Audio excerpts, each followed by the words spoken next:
I'm going to throw myself in the back of this pack and just see how long I can hang on. I was shocked as hell when I turned the corner and saw I was like, wait, what is that? No.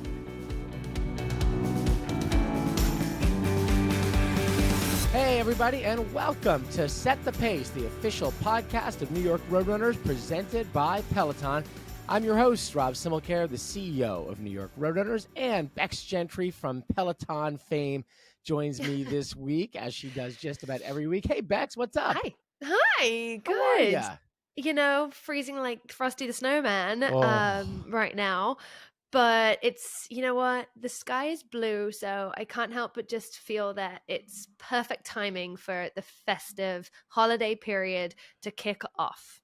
It's definitely a good way to get into the holiday spirit if you want Yes. that feeling of cold and that biting, nip Bone in the air. chilling. We've got that. We don't have the snow yet. No white Christmas on tap here yet. It But was white for me this whole weekend up at the lake house. oh, snow up there. Beautiful. It's been white since last Wednesday. Wow. And it's just not not thawed out, so it keeps kind of sprinkling every night, so it's just more and more. The ski mountain is open, so it felt Upstate very New festive York, this right? weekend. Yeah, that's beautiful. It's those places where it snows and it just stays white all winter. Yeah. Up in the northern climes, but here in New York, it's Yeah. just cold, and it's been cold, and it can be challenging for folks to run in some of this. We've talked about it before, but some people love it. You've got that. Oh yeah. You've got that dichotomy of folks who love going Yeah. out in the cold weather, and there's a lot to be said for it. Obviously, it's certainly refreshing, but It you got to is. cover up when it's this morning. We're talking Tuesday.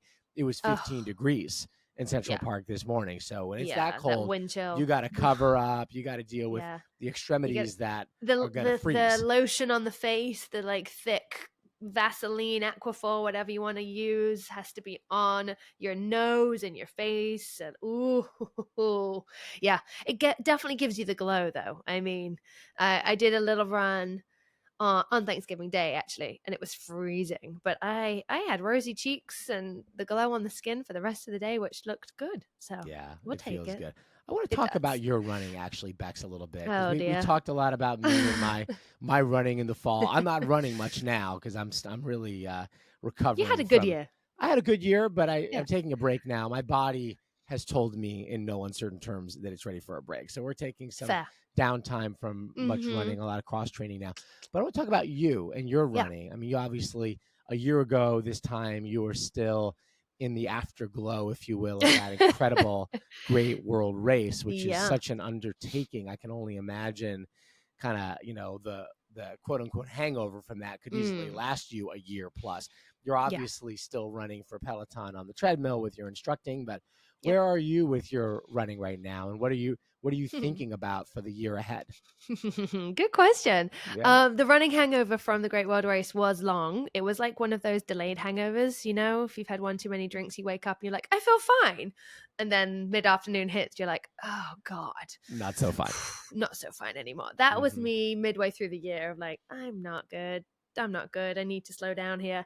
So I'd say the last 6 months have been about regenerating my body. And as I'm approaching 40, just, lucky enough to have access to some great healthcare providers here in New York, and through my job and my role, just get those biomarkers back to where my body's happy. So, I say I'm lucky enough because I know not everyone has access to that, but I personally have always been very interested. I like that Frankenstein side of things of like, okay, if I need to manipulate certain things to be healthier, I will do my best. And it's been it's been eye-opening and refreshing to not be running all the time, running when I want to, when I feel like it. And, some days where I don't even know where my watch is. It's kind of nice to do that. But I do like goals. I do like to challenge myself. And I am ruminating on whether, after this past weekend, watching the incredible California International Marathon, which we're going to talk about more with our guest, but watching that finish line celebration of so many women of a similar age to myself, full-time jobs, so quite a lot of moms in there, who qualified for the Olympic trials, just in my mind, I'm like, can I do it again? Can I try again? Or my flip side is I started out racing the trails, and I'm also very, very compelled to go back to adventure racing.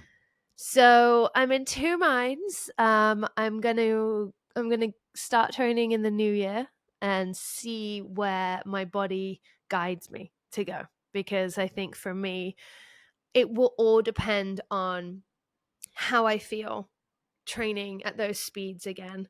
And I have to give myself the time and the grace to adapt to that, because it's been a minute and I know it's going to take a good couple of months of like, oh, I hate this, it's horrible and it's painful, because it is.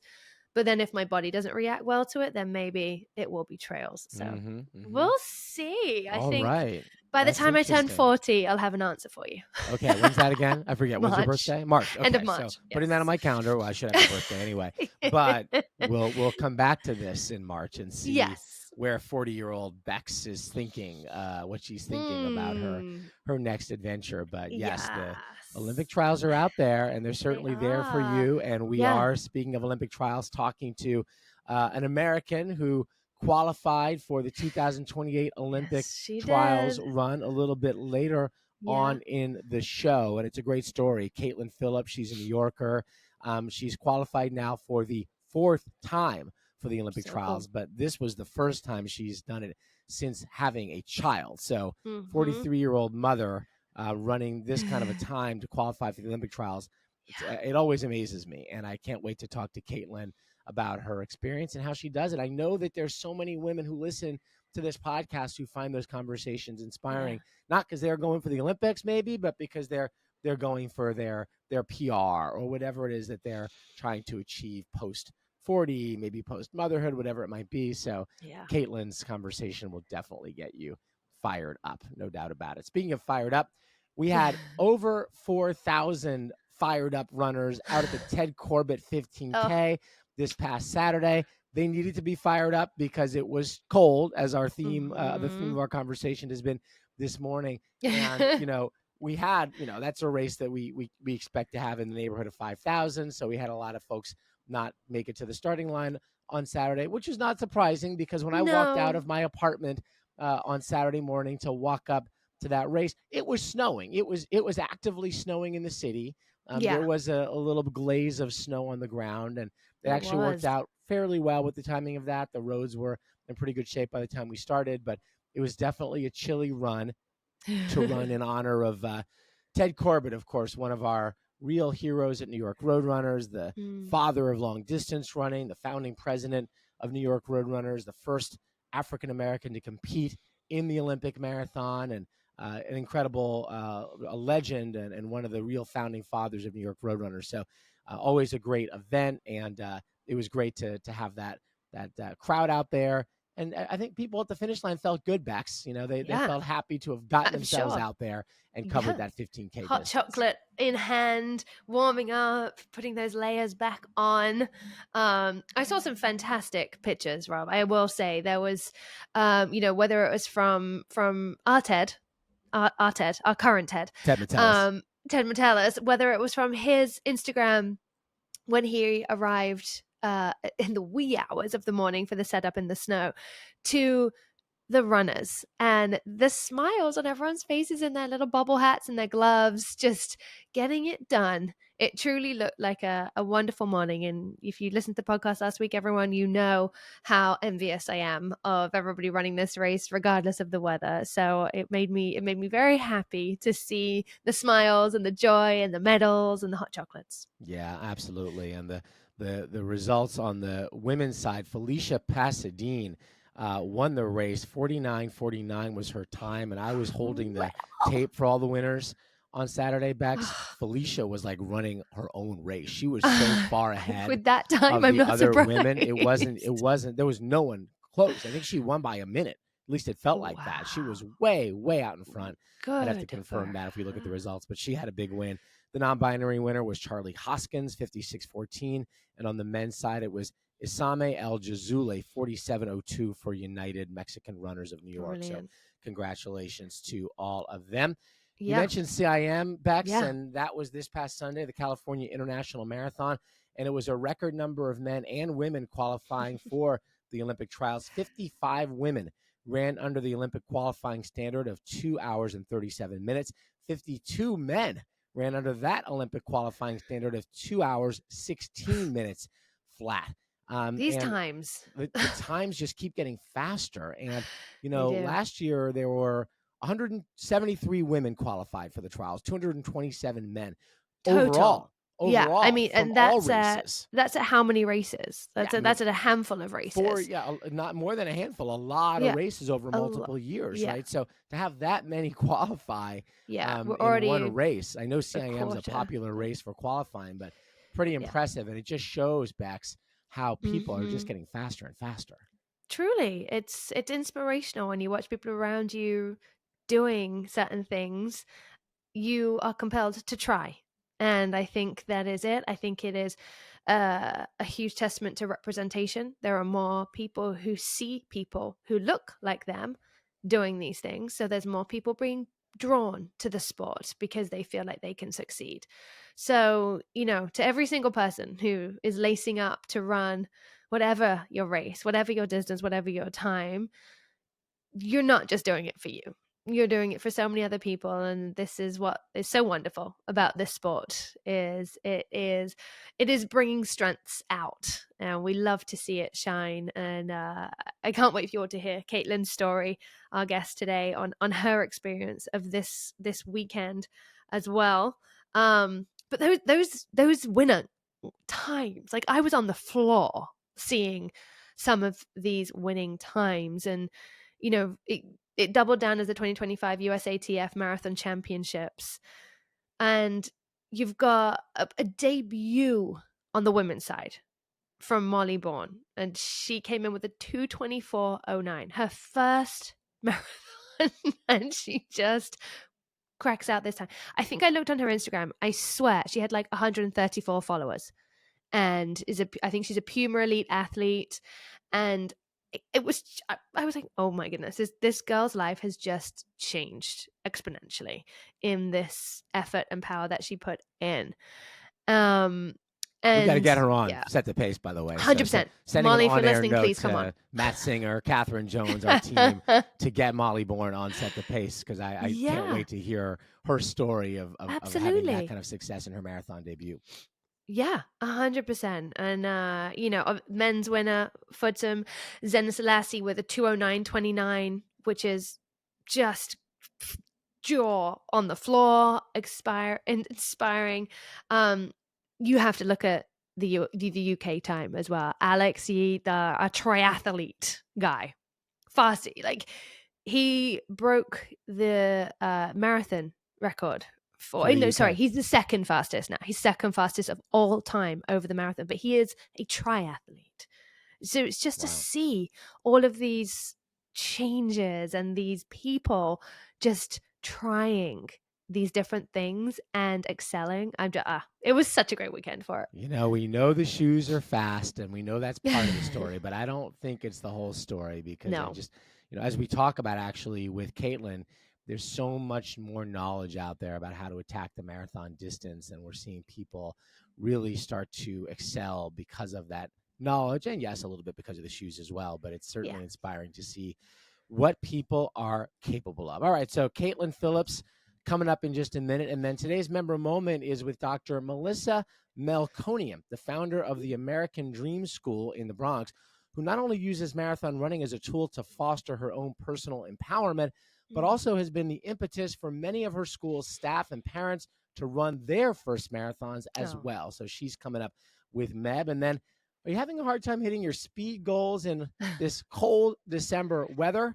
That might be a good thing, because on today's Meb Minute, Meb's going to talk about how to benefit from going slow. That's coming up in just a little while. Peloton is taking running and race tech to the next level with the new Peloton cross-training series Tread Plus, powered by Peloton IQ. Built for runners who want top-tier performance, the Tread Plus helps you train smarter and get race-ready with precision. Peloton IQ offers personalized insights that evolve as you progress, so you can fine-tune your pacing and peak at the right moment.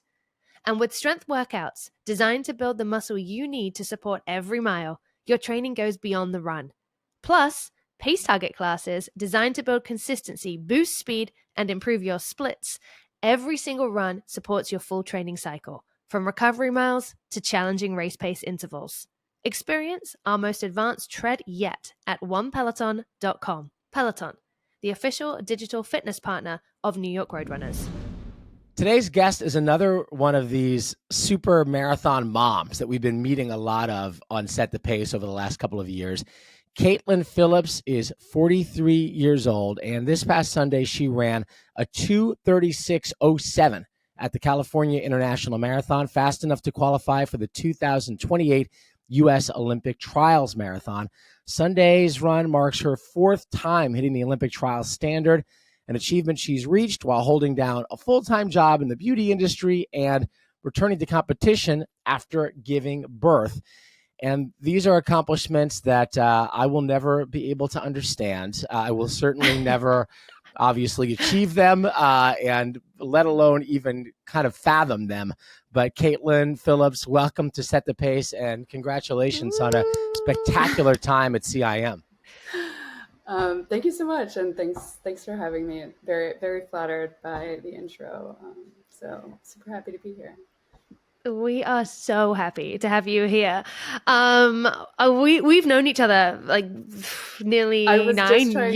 Yeah, exactly. Like on and off through the running world. New York City. I always say that New York City brought out the runner in me because of being around women like you who were just so fierce, still are, and just had this drive to achieve in everything that you do. And as Rob has pointed out, your resume, both personally and professionally, is incredible. But it's astounding to look at Sunday's starting line and finishing line and see so many women with personal and professional resumes just like you. Moms, full-time jobs, and kick-ass runners. What was it like showing up on Sunday and feeling that energy? I think CIM is an incredible race. Like there's not really another race like it. And I think I have to shout out Danielle Domicelli, who runs the elite field at CIM, for just kind of setting athletes up to have the best possible race experience. And she's just really great. And I think, there's no other races where you kind of have this focus around this sub elites as much as CIM does. So yeah, I'm really grateful for her and for the opportunity to have been a part of the field. It's just such a different type of race where you're really in this huge pack of women, and there's kind of like this camaraderie and this spirit of we're in it together and we're all kind of working towards the same goal. So yeah, it's just kind of like it's such a good vibe, and I think if you approach it with the right mindset, it really kind of takes a lot of the hard effort out of running really hard for 26 miles. Yeah. 55 women, Caitlin, ran under the Olympic standard. So it speaks to what you're saying. Can you talk about the experience? You're saying CIM's different, and it sounds like it. What makes it special, and what was it like to run with that kind of crowd and that kind of pack of sub-elite, as you call them? It's pretty elite to me if you're qualifying for the Olympic trials. But what's it like running with a field like that? It's pretty wild. We had so there were two pacers for the OTQ standard at this race, and essentially I was just kind of like, I'm going to throw myself in the back of this pack and just see how long I can hang on. But the pack is just kind of endless. You're just kind of surrounded, and it's like pretty incredible energy, just like being in a race like that versus, let's say, like if you're in an elite field in New York or Boston, chances are if you're, in the 2:30s, you're going to spend a lot of the race solo, which can be a really hard way to run. So again, I think if you can really use this sort of like pack energy, it really kind of takes a lot of the like mental effort that, you know, you're using up during the race, and you're kind of able to like just kind of go with the flow. And then, you know, eventually it's going to get hard, you know, it's going to get hard. But I think, you know, kind of sticking with that like pack mentality for the first 21 was incredibly helpful, and took a lot of the like stress out of, you know, am I where I need to be? But yeah, and I think Danielle and the whole team at CIM does such a good job of like making sure that sub elites want to run their race and are, you know, they have a pretty good setup in terms of athlete fluids and hotel support. And, you know, aside from all those things, there's usually really optimal weather at CIM. It's a net downhill course. It's a hard course, or I wouldn't say it's a hard course, but it's a lot hillier than I think a lot of people anticipate too. It's kind of undulating, isn't it? Exactly. And then you kind of get to the later stage of the race where it's like down and flat. But yeah, the beginning I would say is quite rolling. Oof. Oh my gosh. Okay, so let's roll it back. This is the 4th time you've qualified, which is unreal. This will be, if all goes well, your 3rd time running in the Olympic trials. First of all, it was back in 2016, and you ran the trials in LA, right? Yeah. Mm-hmm. Let's think about mentality. 2016 versus 2 days ago. Mm-hmm. What was going through your mind? Like, did you pull from all of that experience on Sunday, or are you in a completely different mindset? Kind of a little bit of both, I guess. This was, to preface, I ran Chicago, or I started Chicago in October of this year. But prior to that, I hadn't raced since 2022 before I had a baby. And CIM 2022 was my last marathon. So I feel like I was a little bit out of racing shape, if that makes sense. But I think all of these kind of key things with having a pack, having pacers, having bottles, that was kind of a little bit of okay, I'm back in a groove here and I know how to do this. But yeah, 2016 trials, I mean, I guess I was 33-ish at the time. And I mean, I felt like kind of a baby in terms of my marathoning experience. So It was very much a like, oh wow, like I'm here, and so is Kara Goucher and Shalane Flanagan, you know, and it's just kind of, you know, at that time I was just very much like kind of like in shock and awe of the whole thing. And going into a race like on Sunday, it's kind of great because honestly, like so many people from so many eras of like my running life were there. And, you know, it's just really nice to be like, I had my friends from Boston, I have my friends from New York, I have, you know, and it was just like a really nice kind of community type experience and a lot of us were going for the trial standard. So it was kind of nice to just like we're all kind of in this together, trying to work together during the race to make it happen. It's pretty incredible. So you ran in college as well, right, Caitlin? Was that the beginning? Yeah. I'm sure you ran before that, but what distances did you run in college? I ran the 5K. I ran cross country. I would run the mile leg of our DMR. So kind of a little bit of everything. I never tried the 10K in college. My team was primarily like a lot of 800 milers on my team. So I was the long distance person. Yeah. I mean, going beyond 5K was not your thing. And then you took a break from running, I'm told, after college, which is normal. A lot of people are ready for a break. And then I heard a story that in 2009, you went out to a track in Brooklyn and you ran a couple of miles and you ran barefoot. This is the Caitlin Phillips lore. You ran barefoot because you didn't have any running shoes. And what was that about? And why? Well, I guess what moved you to start running on that track without shoes in 2009? Very dramatic of me. Look, I think I can't remember. I had a long break. I had moved to New York, I think a couple years before that.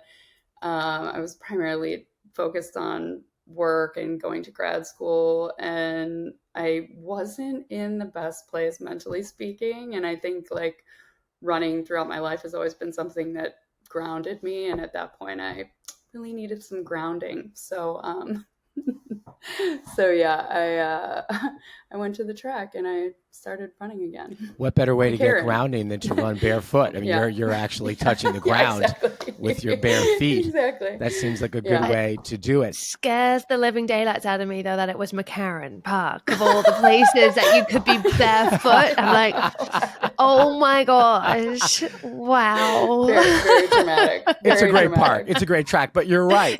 There are things you It's a great track now. Right. Seriously, in 2009, there are things you could have stepped on. It's good that didn't happen to you. And then your first attempt at the marathon distance was about a year later in New York in 2010. And that didn't go so well, we're told. Tell us about that a little bit. Well, I think I had no idea what I was doing. I had kind of signed up as a marathon originally, like, oh, I just want to run and finish and, you know, running something that I used to do. And then as I kind of started getting back into it and training a bit, I mean, I must have been running maybe like, I don't know, 50, 60 miles a week, nothing crazy. I kind of started getting that mental, like, oh, I want to see what I can do. I want to see if I can break 3 hours kind of thing.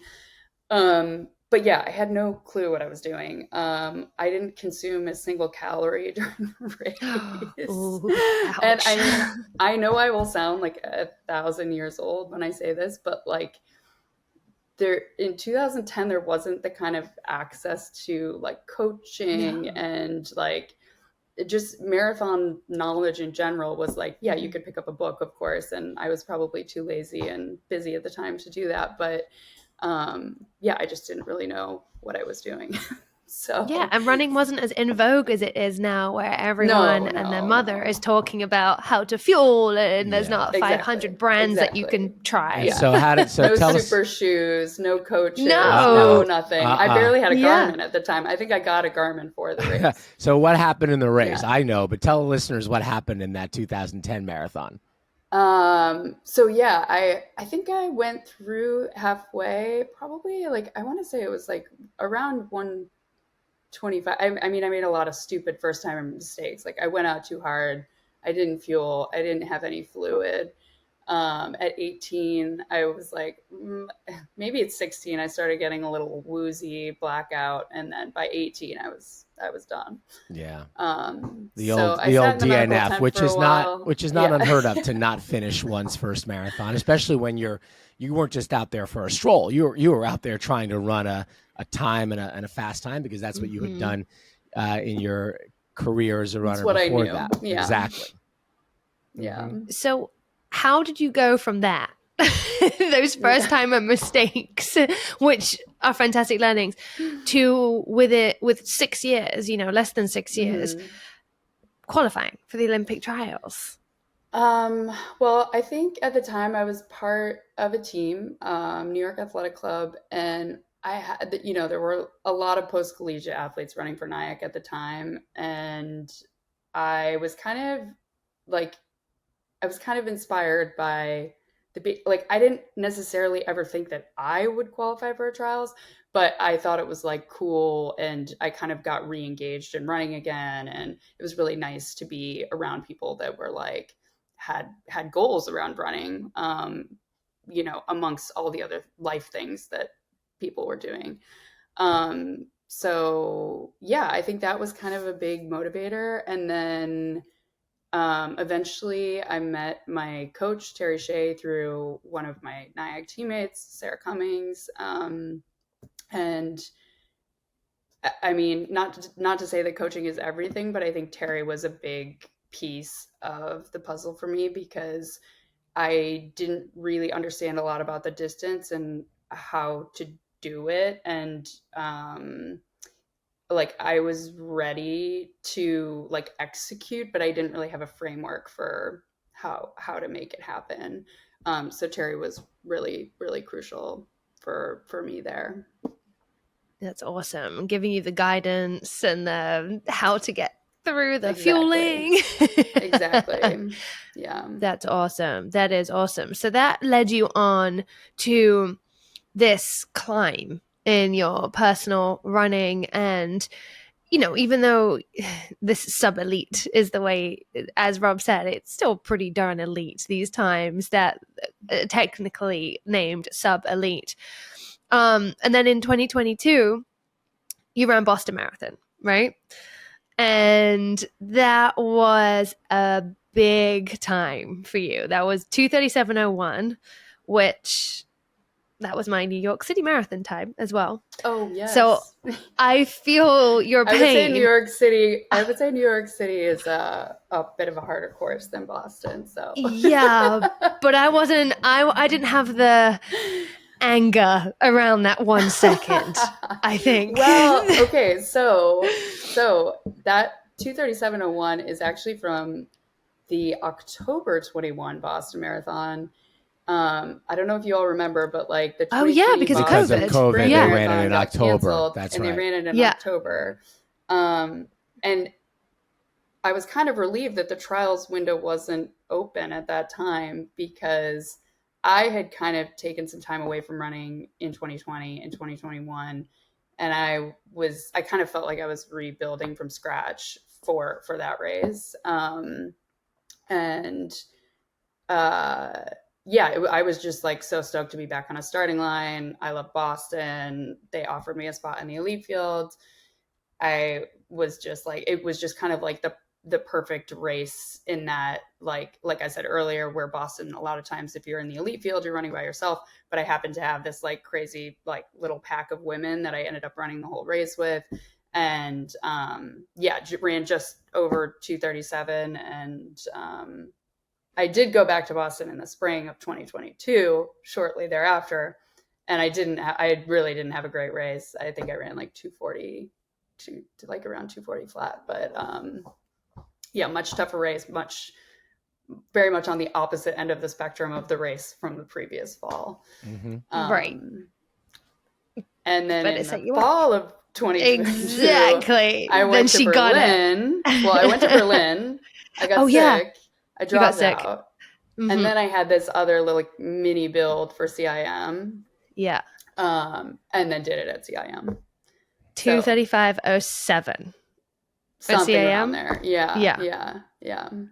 I vividly remember all those races because I think we were like kind of running in the same groups around that time. Yeah. You, funnily enough, are the last person I remember seeing on the when did I run New York, Rob? 2019? Something like that? Yes, 2019. The 2019 TCS New York City Marathon. You were the last person. I think I completely blacked out after I saw you. And I remember seeing you on Fifth Ave. Yes. And like you literally were like, you're gonna do it. You're first. You're like, just go for it. And I just always find it so funny that like we had the same times in there and like we had that. But for you, and then I remember the group of you going to Berlin for that year. And like there was so many of the New York girls that we were just like, everyone's going out to qualify and everyone had such different races. But then CIM, like that was the flyer. 3 years ago, she got it again. But for you, like knowing that in 2022 for CIM, you qualified and you would be 40 for 2024. Mm-hmm. And I was 40 at the time, actually. You were 40 at the time? Yeah.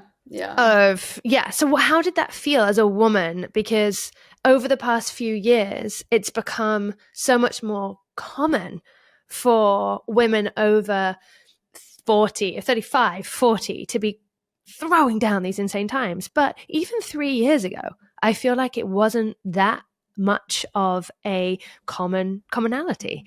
So how did it feel for you to just be like, I'm 40 and I did this. Thank you. Kind of. I mean, I was definitely like super stoked. in some ways, I don't know, I probably wasn't thinking that much about it, but I think after the fact, like after the race, I was like reflecting on, like, oh, it's kind of crazy. Like I'm 40. I had run, like 240 or what's my time? 234 40 something in 2019, but to come back in 2022 and do it as a 40-year-old on a slightly harder course, maybe, um, that felt nice. Yeah. And like, oh, maybe there's more to come, Yeah, absolutely. And when did you have your child? When was Tava born? So essentially right after that race, I got pregnant. So December 2022, and then had a baby in end of September 2023. And then I had kind of a long rebuild. Yeah. Back from that. I can only imagine. And that's what I want to focus on a little bit is that process, and Bex, you can speak to it too, of course, of, having a child and coming back to run at that level. It's incredible. What is the biggest challenge, Caitlin, there? And what are the potential benefits maybe that you might have from being a mother and trying to achieve success at a distance that is painful, no matter who you are or how fast you run or how well you're trained. And, when you've given birth, you know a little bit more about pain perhaps than you did before. But talk a bit about that process and how a human can do that. Well, I think I had, oh geez.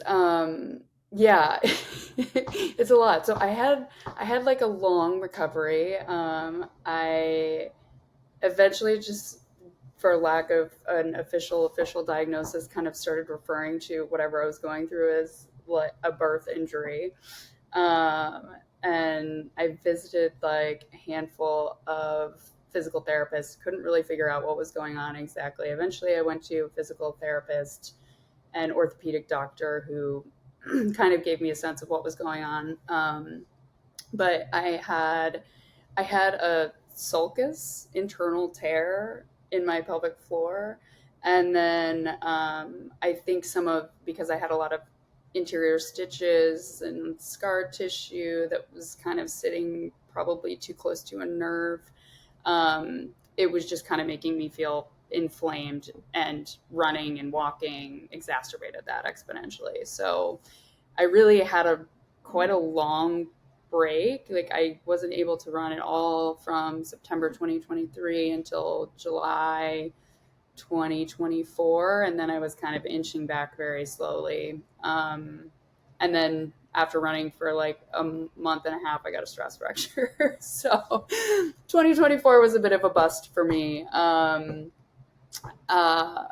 But yeah, I think like part of, I mean, it's kind of, in a way, when you become a parent, like I can say all of the, like everything I'm going to say is going to sound like a cliche, but I think it's such an immense shift in your perspective and your life that you kind of have to recalibrate a little bit and like figure out like, oh, like, am I going to still it, and for a long time, like I said, like to me, I didn't know if running was even going to be a possibility, running at all, much less running at a high level, running more than 50 miles a week, like, so I think I spent a lot of that first year being like, well, I don't know, we'll see.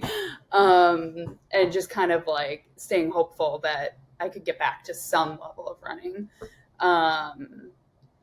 And then, yeah, I think just like kind of, recalibrating and figuring out like, oh, if I can do this, like, do I still care about this in the same way that I did before? Because I think it's, I was always a person that was like, oh, I don't feel like I'm making sacrifices to like train or do running at this level.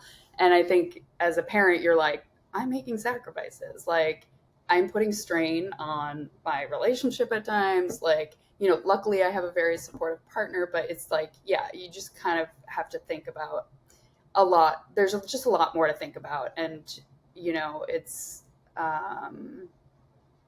like ultimately I've had, I don't know, like part of this whole process for me has been like the excitement of figuring out if I can do it again, especially at the level that I've been able to for the last, you know, 5 or 6, just the level of training I've been able to do in the last 5 or 6 months. Like everything has been kind of like, oh, that's exciting. Oh, I can, I'm like kind of getting back to somewhere, I think. And especially at my age too. So are there other moms who are doing what you're doing, running these races, qualifying with these times, that you talk to about all this and the challenges that I'm sure you all have? Talk about that. Or who are some of the other moms that you talk to about this incredible journey? Well, I think, it is really cool. And it's not just moms. Like I have dad friends too that are kind of like dealing with some of the same issues, like juggling but yeah, I think like fresh in my mind, like Rachel Hyland and Veronica Jackson are 2 people that I've known for a long time. We all share the same coach, Terry Shea. So in the lead up to CIM, which we were all running together, we were texting, just being like, oh my God, my kid's sick. You know, just like all of the things that you're stressing about as a parent, on top of like, oh, and by the way, we like we have this race coming up that we've all worked really hard for. So yeah, and then like on, you know, like my friend Jean Mack had a baby around the same time. So like we've really been in the thick of it together, like just texting away and like running together and kind of just being like, you know, it's really fun to see your friends, like, you know, not just friends that have kids, but just all of my friends in running that are like doing really exciting life stuff or having kids and are still kind of like doing the running thing and committed to doing it at a high level. So yeah, really grateful to have such a good community present in New York, and then also, you know, my friends that are spread out and still doing it. Yeah, there's so many, and it is such a beautiful community. Just even seeing, you know, like Sarah Hall crushing it as well. Incredible. Out there. Yeah. But, you know, on top of that, for you also, you're not a full-time athlete. You're not somebody who is paid full-time by a brand to train all day, eat well, nap, you know, on top of being a mom of a toddler in New York. Yeah. You are the executive art director at MAC Cosmetics. So not a small brand, rather large, rather well known. So what did the past 4 to 5 months of life look like for you to get this level in? So I mean, ultimately, I think there are some positives to like the post-COVID work life, in that like I work from home a couple of days a week and I go to the office 3 days a week. But yeah, like days that I'm going to the office, I'm getting up at 5 and going to run and then coming back and then starting my next race of making sure my kid is fed and dressed and ready to go to daycare, and I'm dressed and ready to go to the office. And then, you know, weekends too, like a lot of this build, my long runs, I would just start at like 5:30, just so I could get back and be like, okay, and now we're doing weekend stuff. Yes, mom time. Yeah, exactly. So it's a little bit of a shift. It's, you know, it's like getting up a little bit earlier, but it's not, you know, it's just holding a lot of things at once. And also being a little bit more like giving myself a little bit more grace in terms of like, you know, I'm like very much a creature of habit and I love my little routines, but being a little bit more like, okay, that week wasn't perfect, but it was good enough. It was good enough. And like, there are a lot of things that, you know, I just have to be like, well, didn't do much strength training this build, but I mean, there was no time. So yes, that's it. You've got I don't to want take to the discourage anyone from doing strength training because it's really important. But no, I was like, but it's focusing on the priority. Yeah. one random question for you though, being from me personally, I find that kind of training now as a mom with a job easier to do in summer, because I feel safer because it's light going out at 5 o'clock in the morning. I feel now for the past 3 years since I've had Tallulah that the thought of doing a spring race, I'm like, no, I can't, because I'm not going to go and do my long run on a treadmill every week. No. And I'm scared to go out and run at 5 o'clock in the morning in winter. And I don't always want to rely on a group of other people, because that's sometimes just, you can't. You can't. You're like, I have this window and it has to happen now. Exactly. I totally get that. It's such a strange one where I'm like, all right, so from here on in, am I just running full races? It's, it's sad to hear, first of all, that calculus, right? That you have to go through that thinking. I get it. It makes perfect sense, right? But it's unfortunate that has to be part of the calculus of women training to run marathons. Yeah. The world. But it won't put us off. We find ways around it. I do feel like I've found that like my other parent, like I'm very, very fortunate to have other parent friends that are always like, okay, should we set our alarms for 4:50 today? And I'm like, okay, yeah, sure. I just need to crack into your speeds, and then I'll be coming to run with you guys. I need some time though. Girl, I need some time. Please. No. I see those runs on Strava. They're short, Caitlin. Yeah, but you're running a lot faster than we are, let me tell you. So Caitlin, I'm just curious, when you qualify in the fall of 2025 for a race in 2028, great, you did it, check. What do you do? How do you plan those 2 years? What are you going to do for 26 and 27? I have not thought past this week. So great, that's how it should be. Reveling in it. It's really, really hard to think about a race that's years away. I think, I don't know, my mentality for this build was very much like, get to the race and see what happens. And like, who knows? Like, I feel like I'm kind of at an era in my career where it's like, you don't know, like this could be the last one. So yeah, I think I'm just, like really, excited that this went well. And I definitely think that there's something now that's like, oh, okay, like maybe there's still a lot more left. Like I don't necessarily think I had like a perfect build, and I didn't go into it thinking that I was definitely going to qualify. I wanted to try, but yeah, I don't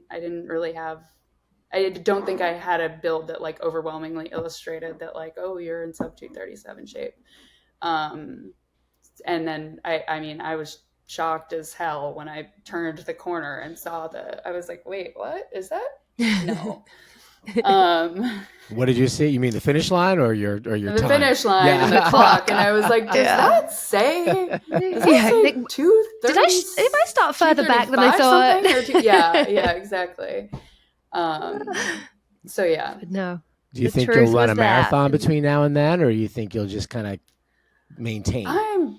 I'm sure. I'd love to. Like, I think like having the experience of last weekend where it's just like, it's such a fun weekend where it's like you're seeing friends, you're doing a shakeout with, people that you don't get to see that often, but really well, just, through like their training log or their Strava or, so it's just like, it's just marathoning is still really fun, I think. And then like sharing that experience, like especially with somebody like Leanne who qualified, had a huge breakthrough.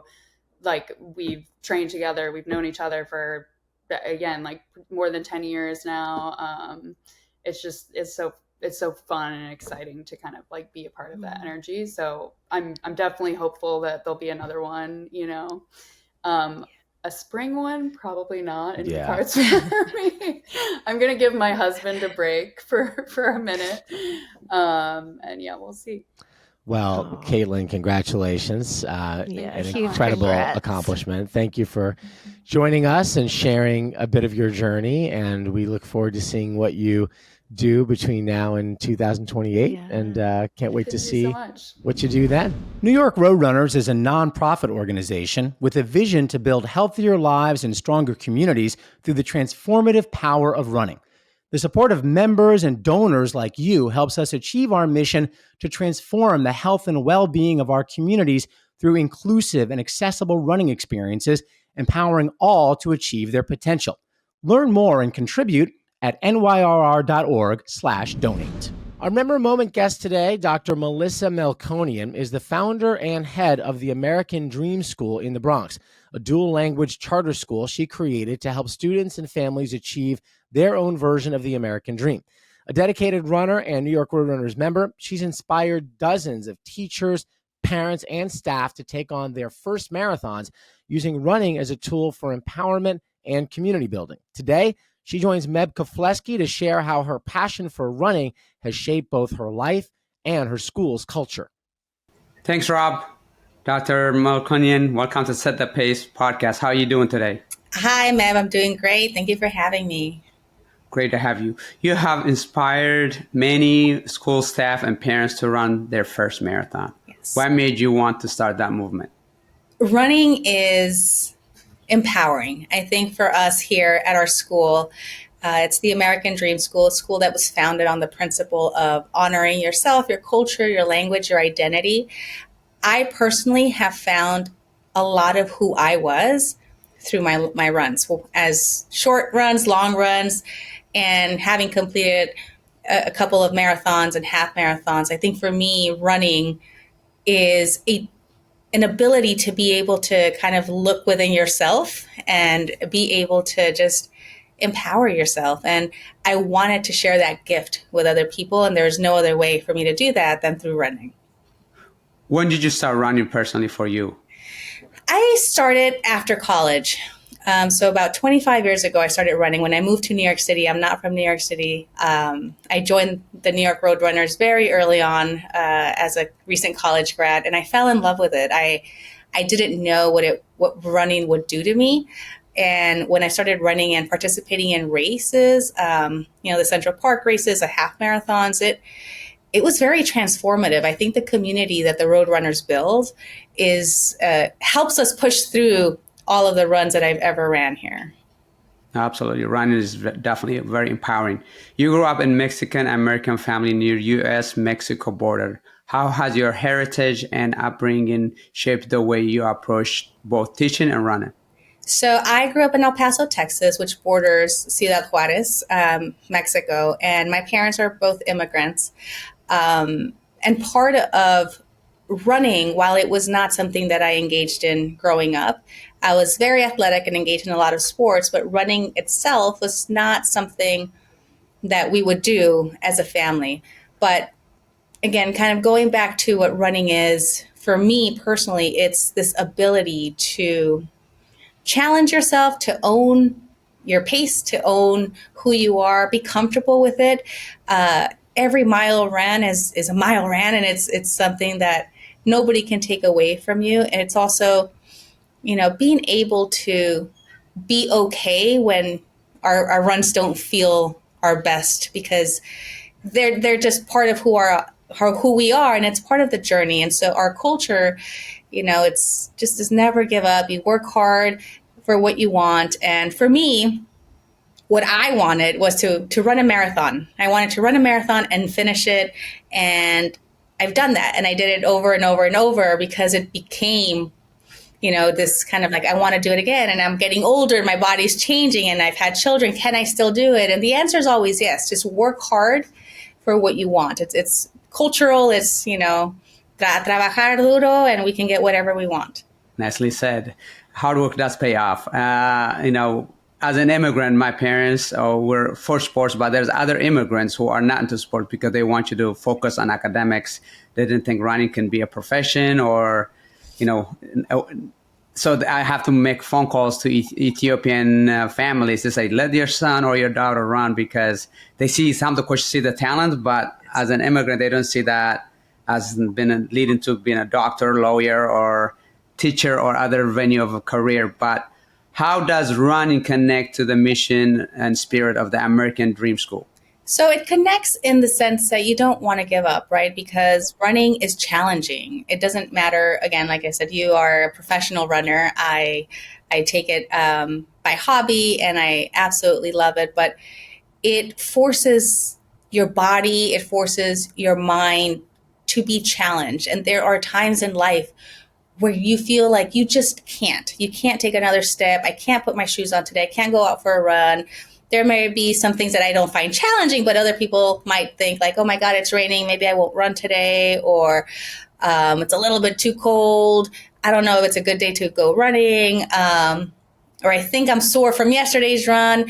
Like, all of these challenges are real because people experience them, but it connects back to the American Dream School, where you're going to be presented with challenges each and every day. Students come in here, and the students that go to my school in particular are some of the students whose families are also immigrants, who have experienced hardships and traumas. And so they are faced with daily challenges. And very much like running, you have to push through them. And there's always a finish line, but for us, it keeps going. It kind of restarts. Once we cross that finish line, it starts over because we're going to go on to that next race, and we can't give up. There is a way. There is a way to reach that finish line, and there is a way to finish high school and go on to college. And a lot of our kids that go to my school in particular, their parents never finished. Some never finished high school. Some never even went to college.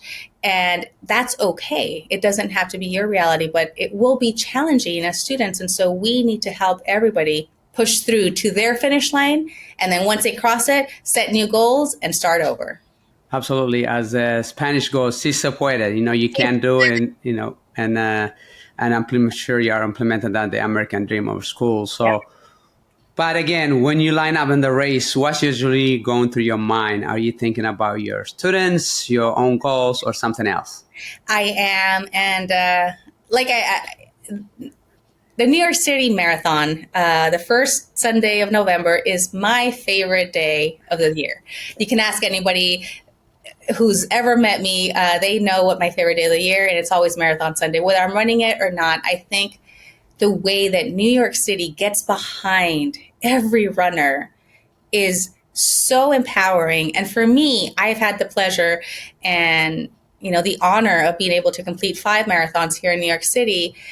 And mile 20 is my favorite mile to cross because that is where I run into the community that I've built here at our school, at the American Dream School. They wait for the runners at mile 20, cross over into the Bronx. You go through the Willis Avenue Bridge, and then you wrap around Alexander Avenue, and you have an entire community waiting there, cheering, chanting, "Si se puede," with signs where you have the students, you have the parents who are emotional because they've never seen anybody that they know run marathons. And then you hear students say, like, I want to do that too. When can I do that? Like, how do I do this? And so it creates this desire to want to learn more and be inquisitive about, like, is it actually hard? How hard is it, Dr. Melkonian? I'm like, it's very hard. And it's a commitment.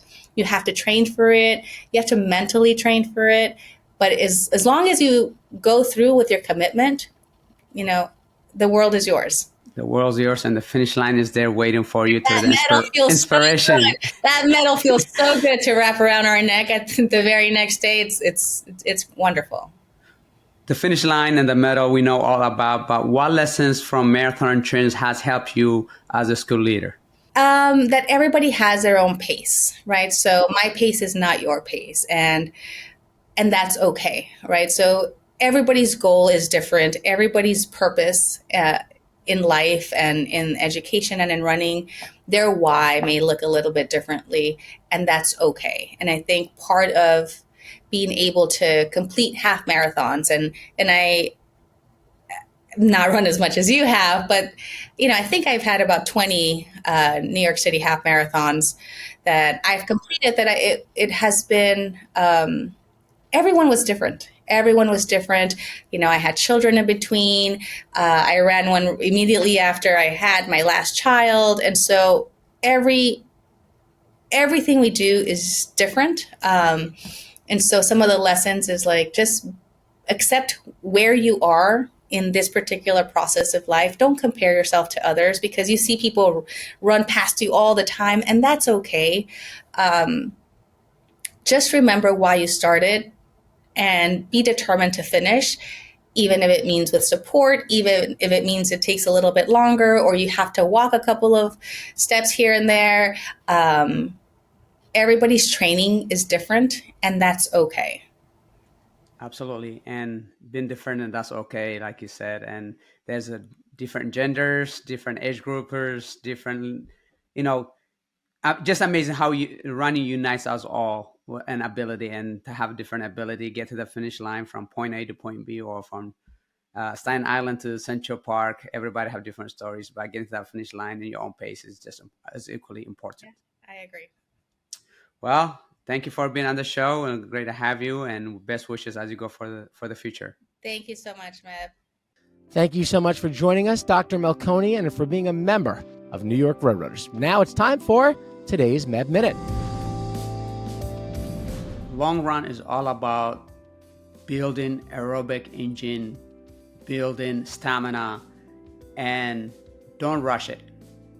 Easy runs that, sometimes long run, when you start off, it might be 5 miles, it might be 6 miles, and then it becomes 7, 8 miles, it becomes 10 miles. Or if you're getting for a marathon, then it becomes 14, 16, 18 to 20, and so on. So don't be in a rush to just say, hey, I got to get my long run in and get it in 12 miles when you haven't run yet, because that would lead to not a good situation, injuries. It might feel okay covering that day, but eventually a week later or 2 weeks later or 3 weeks later, you're going to be having issues. So patience is important. Don't rush it, and hold back when you can, because you don't want to say, what can I do today? You got to think about tomorrow. You got to think about next week. You got to think about next month. Ultimately, you want to be ready on marathon day.